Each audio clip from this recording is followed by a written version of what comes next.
That's it. That's how you do it. You just dance like that and boom, quality. Okay, no, that's not. I came with more than that, I promise. Hi. Welcome to A Moment in Time with Taylor. We are live streaming right now on Periscope, which is like Twitter Live, and on YouTube.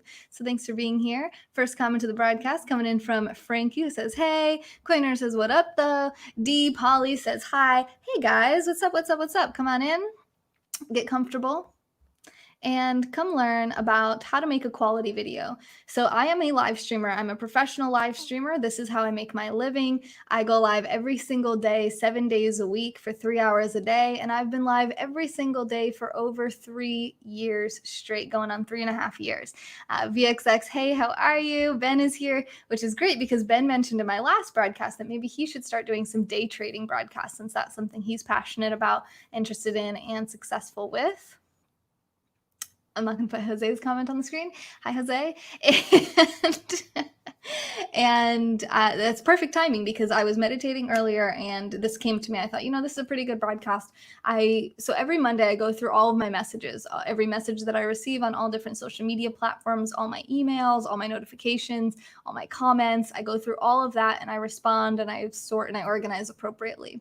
And there's 2 people right now who I'm kind of trying to mentor and advise and help a little bit with live streaming in particular. Now, this can be pertinent not just for live streaming. This can be even if you're doing like a Zoom call with someone or a conference call. Thanks, Brad, for the super hearts. Thanks a lot.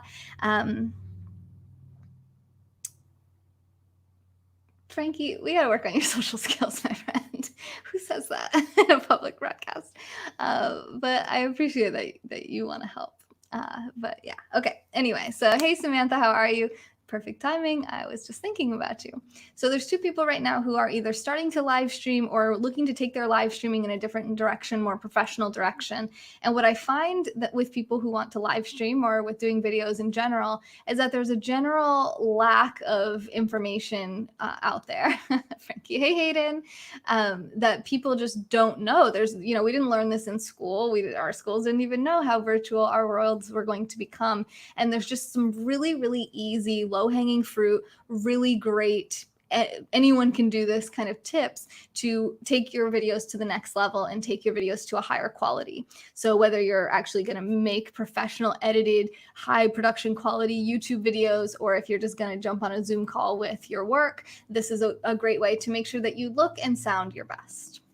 So there's 3 main components to a video.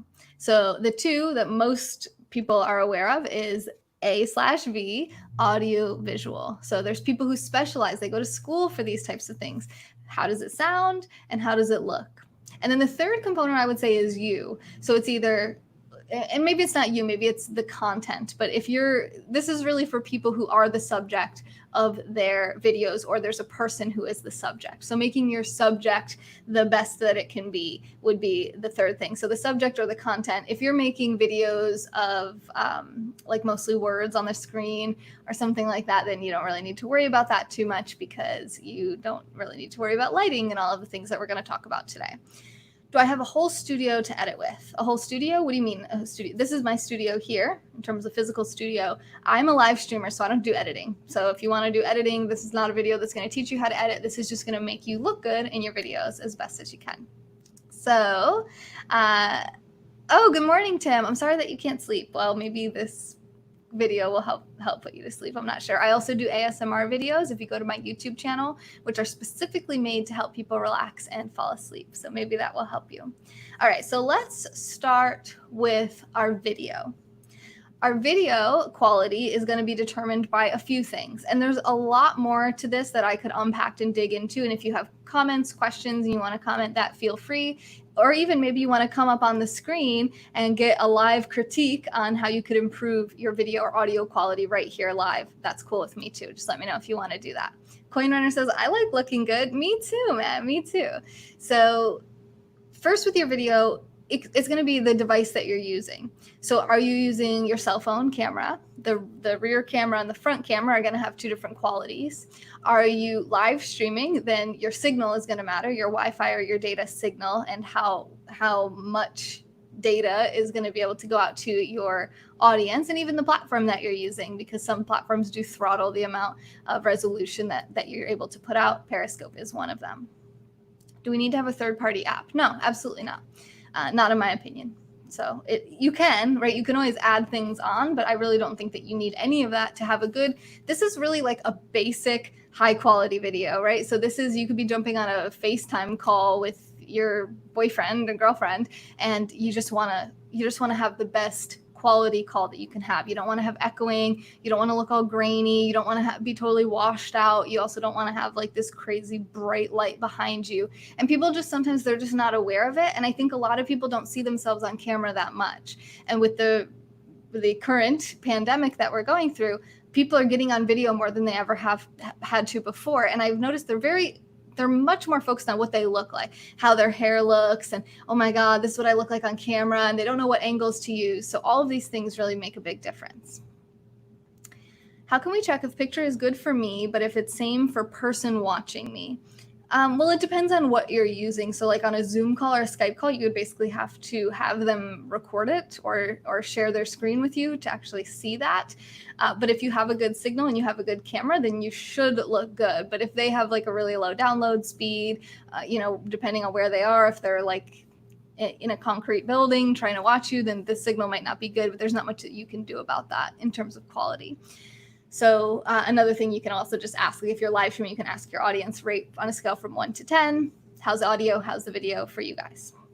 So anyway, getting back to the video. So you can use, now if you're going to use a computer, most built-in webcams to laptops are not very good. They're not great quality. So I would recommend getting an additional webcam if you're going to do something, if you really want it to be professional. Now, if you don't want to do that, so I have a Logitech Brio right now. So this camera is capable of a 4K resolution. Where you guys are watching me, you're not getting that level of resolution. If you are on YouTube, you can actually change the level of resolution that you're seeing on your screen. You can change it from, I think it defaults on a lot of them to 480p. You can change that to 720, even 1080. Hey, Marco, how's it going? Marco over on YouTube, what's up? Good to see you. Now, to look your best, so first you have your camera, right? And then you have lighting. So your lighting should always be behind your camera in front of you. Makes sense? So my light shouldn't be behind me, because if the light is coming from this way, so if I'm sitting in front of a window and the sun is outside, which is brighter, maybe I should say the brightest light that you're dealing with, because you might think, oh, well, the light in my room is over here, but your window is behind you and it's the daytime, which means you have this super bright light coming in on your camera and it's making everything else look dark and shadowy, and it's not a very flattering way for your face to look. Frankie mentioned something that's a lot of people use, which is a ring light. I find a lot of people who use ring lights tend to overexpose themselves, and they turn their ring light up really bright, and it makes their face look like glowingly white, and it takes away all the features from their face. If you like that look, fine, but it's not the best quality. You don't want to be overexposed. I think natural sunlight is one of the best lights that you can use, and it gives a pretty realistic view of what you're looking at. So that's what I have right now. It's just, I do have lighting in this room. So when it's not daytime and daylight, or if it's really cloudy, I have 3 lights in my room. So this is something that I learned from VidCon. You don't need this unless you're making professional videos, you're trying to monetize and use commercial quality videos, then you can do something like this. So you want to have basically 2 lights that are behind your camera. One is mainly focused on you, and the other is more of a diffuse light to, it's kind of coming from the side angle to eliminate shadow. So if I put one bright light directly on me, another thing with ring lights is now there's all these shadows behind me going on, and if I turn my head a certain way or something, it's just like one really intense light. So you want a second light kind of off to the side to cancel out some of those shadows. And then you want a third light that's basically pointing towards your background so that your background is lit up as well. So that's a good way to flood the area with light and cancel out as many shadows as you can and just have a really nice well-lit situation. So that's what I have. I have 3 lights. You don't need all that when you're starting. A basic ring light will do. You can get one of those big, huge ring lights that have their own stands that a lot of people use these days. You can get one that clips right onto your phone, whatever you prefer. I don't know what you're saying, Marco. Let me read these comments. Thank you, Marco. Pros and cons to streaming in 4K. It's probably going to come down to a matter of how many devices can really handle that. Most people are not watching your videos or your streams on a 4K picture quality device. So they're probably not watching you on their TVs. Maybe they are, but then you have to have the processing power on your actual computer to handle 4K resolution, and the streaming software that you use has to be able to handle it, and then the platform you're using to stream it out, like YouTube or Periscope or maybe Instagram even. As far as I know, pretty much none of those really handle 4K resolution streaming right now. I assume in the future that will become more common, but right now I actually just keep mine at 1080p max, and on Periscope it's much less than that. It's like 480p or something. I just put whatever the max that they'll allow me to use is, and I don't really have a lot of complaints. Now my broadcasts aren't really based on having amazing picture quality. They're really more about what I'm saying, so I don't really get complaints about it. But this is just a way, like I said, it's a basic way, right? I'm not a model, I'm not a makeup streamer, like I'm not all about the aesthetic. I don't sit here and try to spend really long amounts of time. I don't even have mascara on right now. I couldn't find it, so I didn't put it on. But it is just about a way to just get a basic, most people, what I'm doing right now, which was very easy. I don't even have any lights on in this room. You can actually see the the sun starting to set a little bit over here as we're doing this. But I'm like in front of a window, but I have the window behind you guys. Let me show you what it would look like if I'll kind of like demonstrate what I'm talking about here. I think my wire is wrapped up in all my other wires. Lots and lots of wires. Let's see if I can. There's one of my lights here. So if this was behind me, look how dark I look now. Obviously, I'm like leaning as well, and you can see yourselves over there too. But yeah, it's really not really a great look. You don't really want the brightness coming from behind. You would rather that light you up from behind the camera. I still don't know what you're saying, Marco, but I'm glad that you're here and trying to engage with me. I'm just not understanding what you're saying. All right, so that's camera. I would say camera quality. Get a nice camera if you can, either a webcam or an actual camera. You can actually use like an actual. I don't know anything about cameras, but you can use a nice actual digital camera to make videos from, and you can use your phone. Your phone cameras these days are usually pretty good. I find that Android front cameras are better. I do like a camera where you can actually see yourself while you're doing it. So having it either up on your computer screen where you can see yourself, or on the digital cameras, they usually have the little like flip arm that you can kind of bring out and rotate so that you can see what the camera is seeing when you're making your videos. Puma, you're funny. Frankie, we can talk about that another time. All right, so I know you're like really hung up on it right now, but this is what I look like. All right, so I've been at the beach and I've been in the sun a lot, so this is my real color, and I'm comfortable with it. I feel very confident, so I appreciate the input though. All right, so that's pretty much what I'll say about that. So hey Brian, how are you? So then secondly, we'll get into audio. So one of the number one easiest things you can do to improve your audio when you're going, especially if you have a two-way chat going on, is to just wear headphones. Any headphones will do. Now remember, sometimes your headphones that you use, like if you use the iPhone headphones that come with your iPhone, they're also a microphone. So be aware of where your microphone is, and be aware of if you're touching it, if something's rubbing against it, and you can even check in with your audience as to how the audio sounds. So I actually have a professional quality USB microphone that I use. It's a Blue Yeti. You don't have to use something like that at all. You can invest in many different types of microphones, but again, in the year 2020, the microphone on your laptop, the microphone on your cell phone, most of these are going to be pretty sufficient for what you're doing. Again, now if you're recording videos, you're probably not going to want to use the microphone built right into your laptop or your computer. As a general rule of thumb, there's lots of different microphones out there. I think this one was like $150 or so, $125.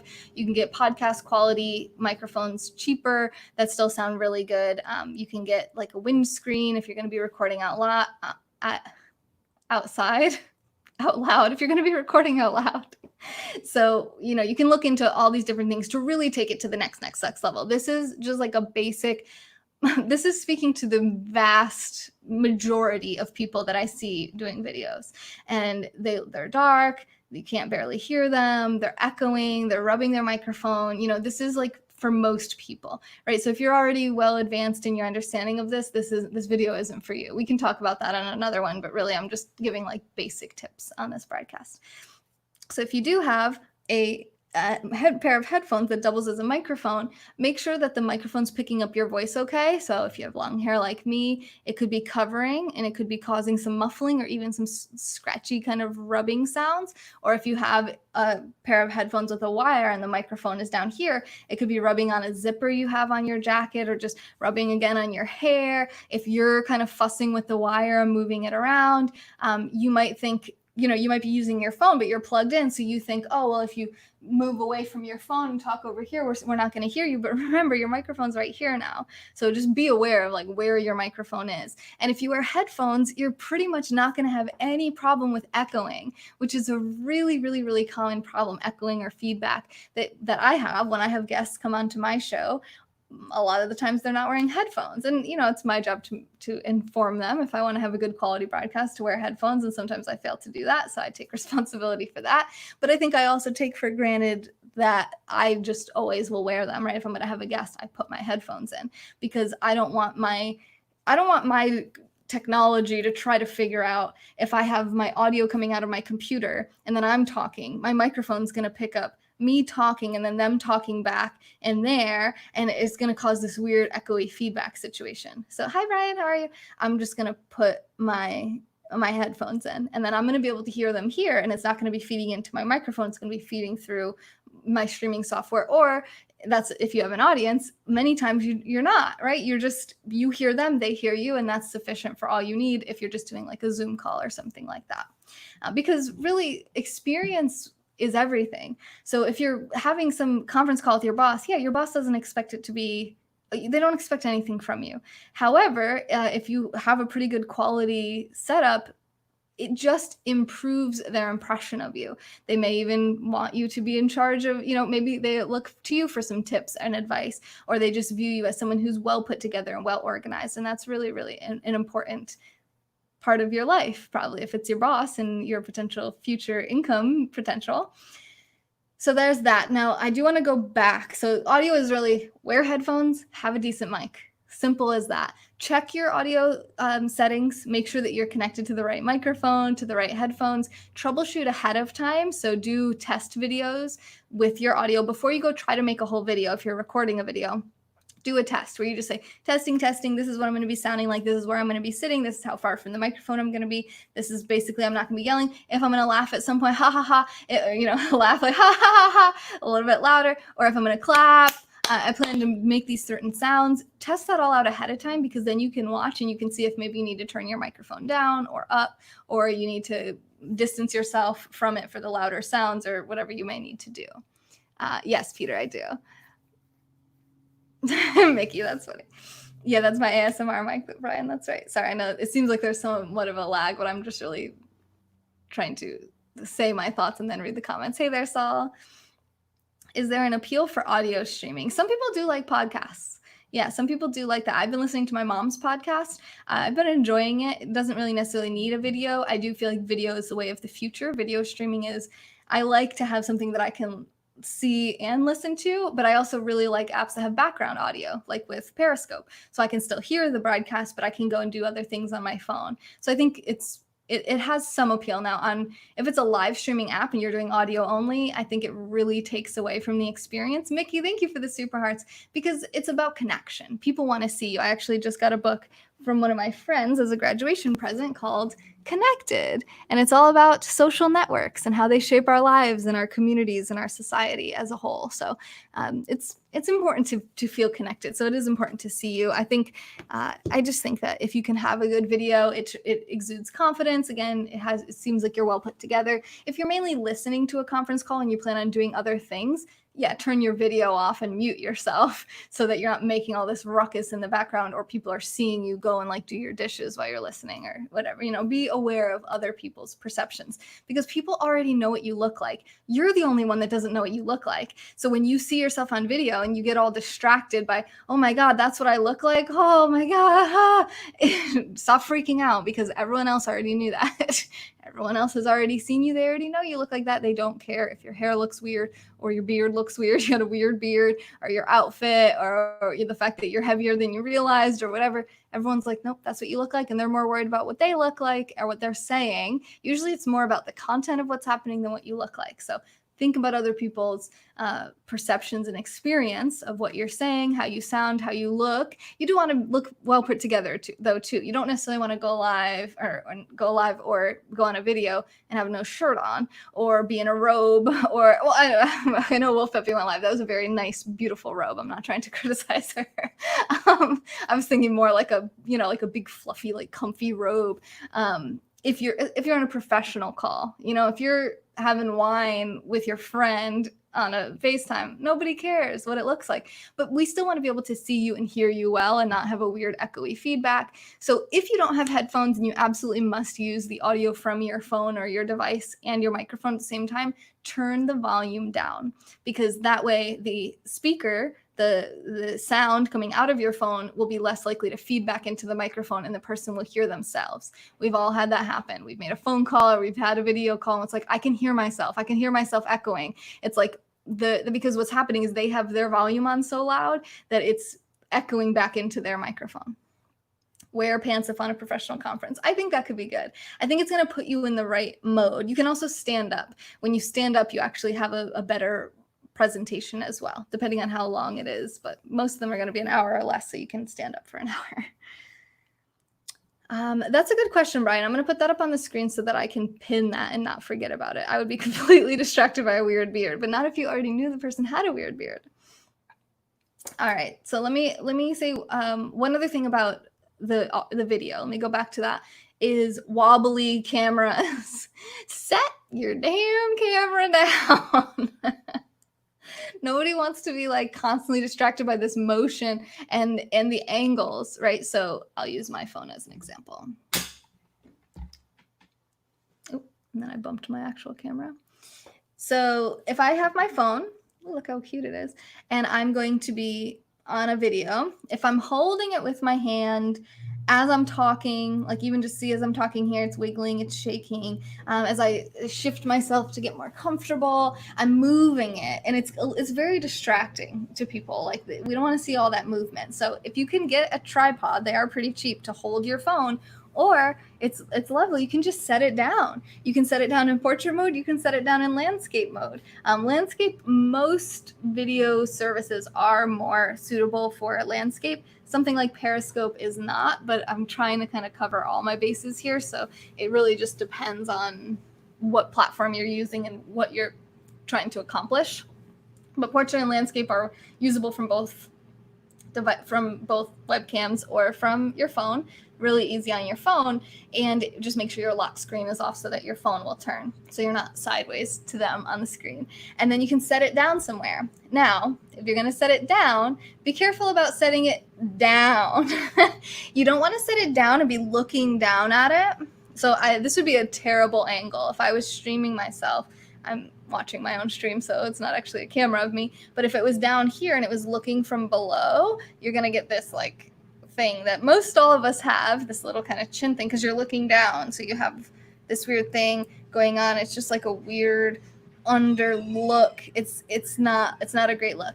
A much better look is from above. If you can get your camera above your face, not too much, okay, not on the ceiling, but you want it coming from above, looking down at you, it's almost always a more flattering angle for just about every single person. It's gonna look better. So if you can get that camera up from where you are, set it up on something, again, set it up ahead of time, check in with your camera, do a little test, have a little area where you do your video calls from or where you make your videos from, so that it's easy to set this up and you don't have to do it every single time.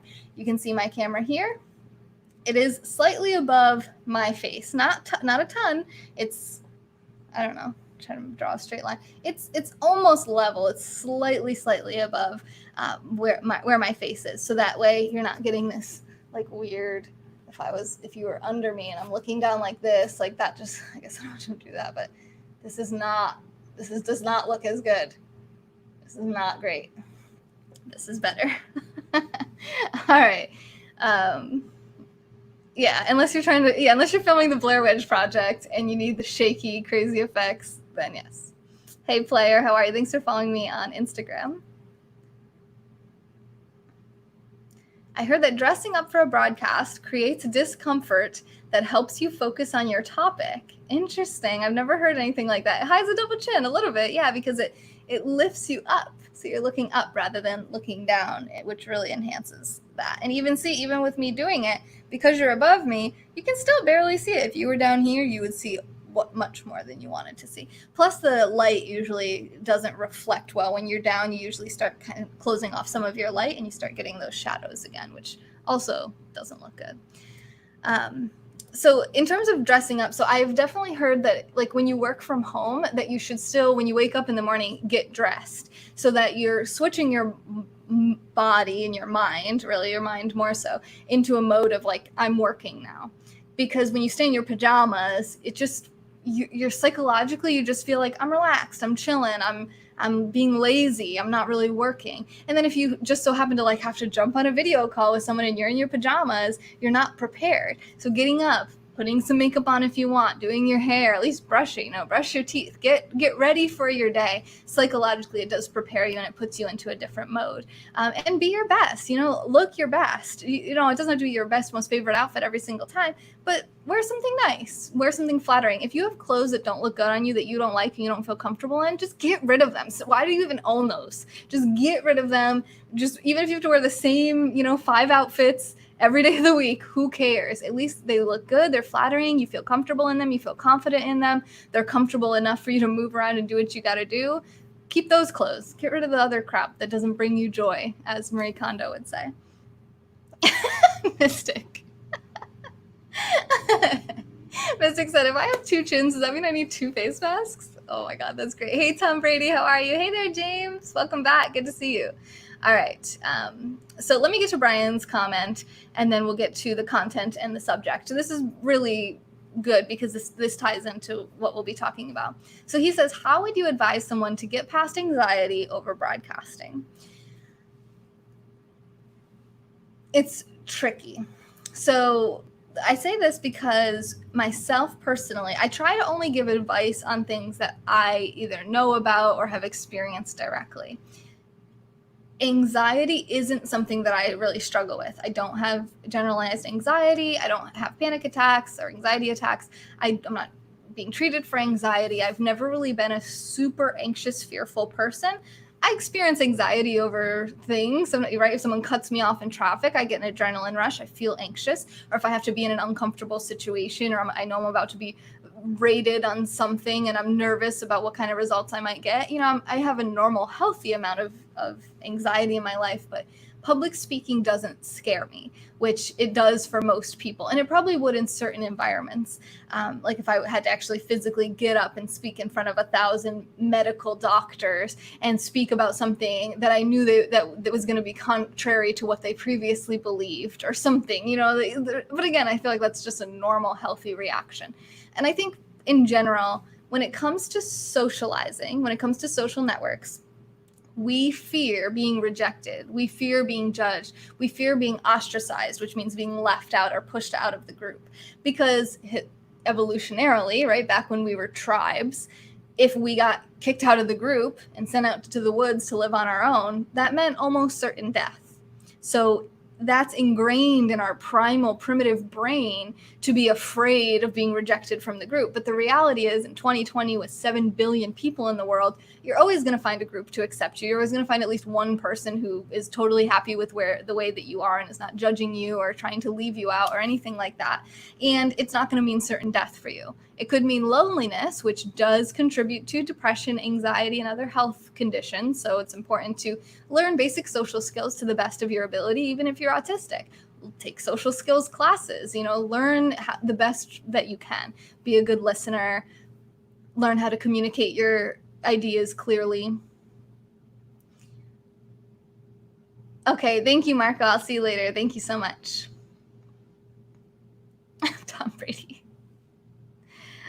So anxiety peaks the most, your anxiety is the highest within the 1 minute before the thing you're worried about. So if it's a speech, right? If you have to give a speech, or if you're going live, let's say going live, because he's talking about broadcasting. So that 1 minute before you go live is when you're most afraid and most anxious, and your brain is going to come up with, and even your brain will even get your body to have physical symptoms to prevent you from doing the thing that it thinks might lead to certain death. But you have to use the logical part of your brain, the more evolved, the newer part of your brain that says, listen, it's not going to be certain death. If no one shows up in my broadcast, or if the only people that show up in my broadcast are a bunch of hateful trolls, or if my account gets shut down, or whatever, like these horrible things that might happen, I'm not going to die. I'm actually going to be totally fine. I might be sad. I might be offended. I might be insulted. I'm human and I have feelings and I want to be accepted by my social peers, but I'm not going to die. So it's going to be okay. And you have to kind of like convince yourself. Now, as soon as you start to do the thing that you're anxious about doing, your anxiety immediately starts to drop. So the real key is to just do it. Do the thing that you're afraid of, and you'll realize it's not as bad as you think. There's some saying out there that says, I've saved myself from so many heartaches by worrying about them. I've worried them all away. So you think about every single thing that could go wrong, and it keeps you from doing anything. So you say, oh, it really protected me from all these horrible things that could have happened. But the reality is that if any of those horrible things are going to happen, maybe one of them is going to happen this time. And more likely, none of that is going to happen. And you won't know unless you try. And your brain really tricks you into thinking everything that can go wrong will. So it's really a matter of doing it. But then I want to say, the reason I said that it was tricky, it's not so tricky to say, well, just do it, right? Just push through the fear. That's a little bit more simple. The tricky part is, why are you broadcasting?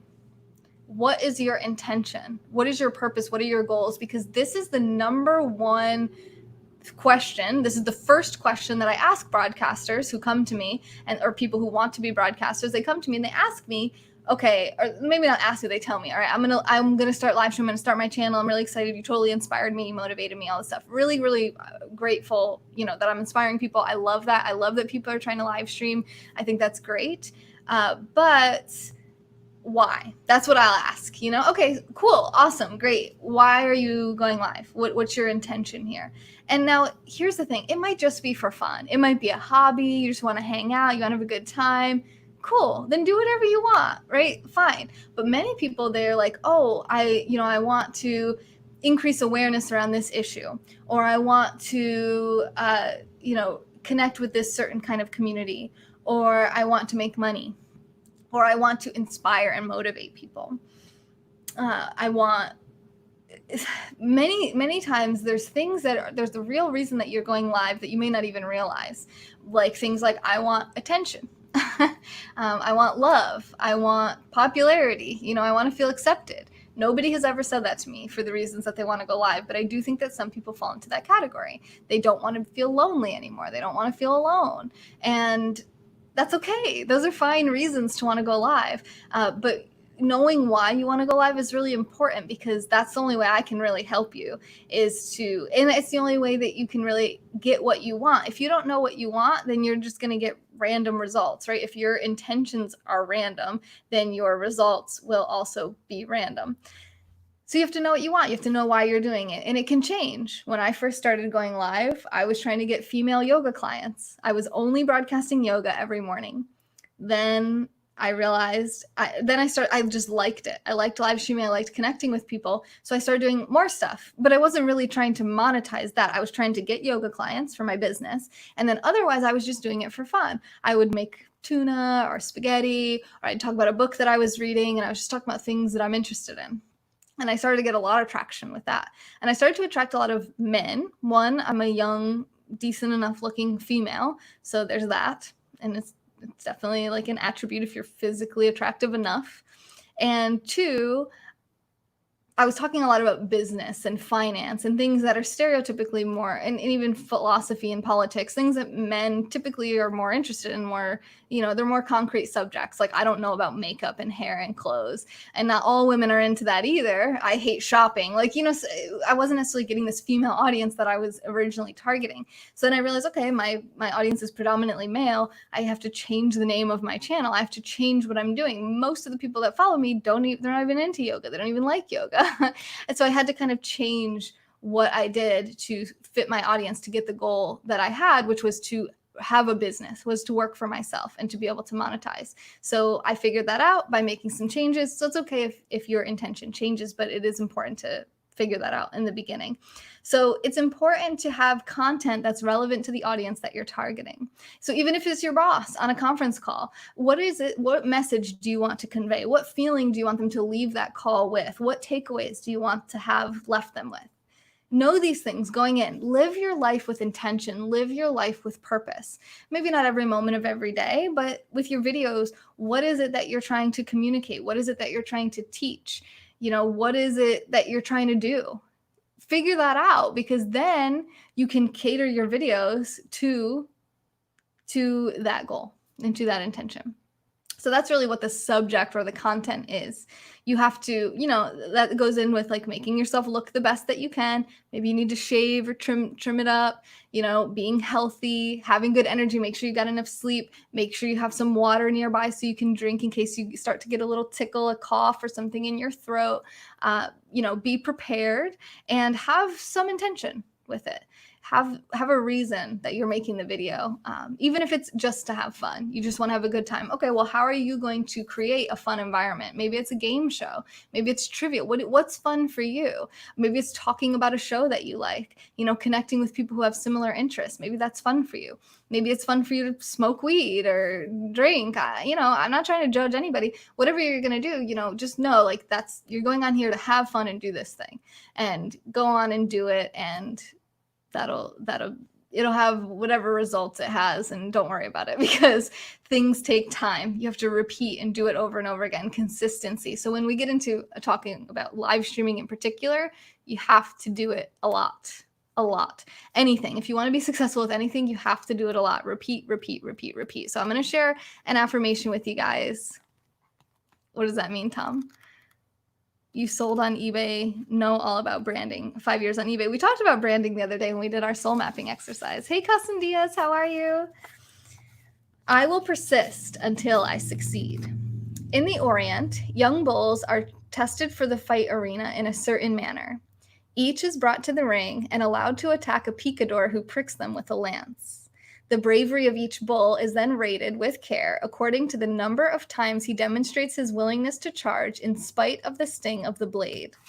Henceforth will I recognize that each day I am tested by life in like manner.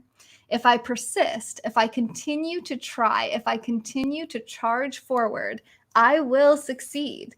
I will persist until I succeed. I was not delivered unto this world in defeat, nor does failure course in my veins.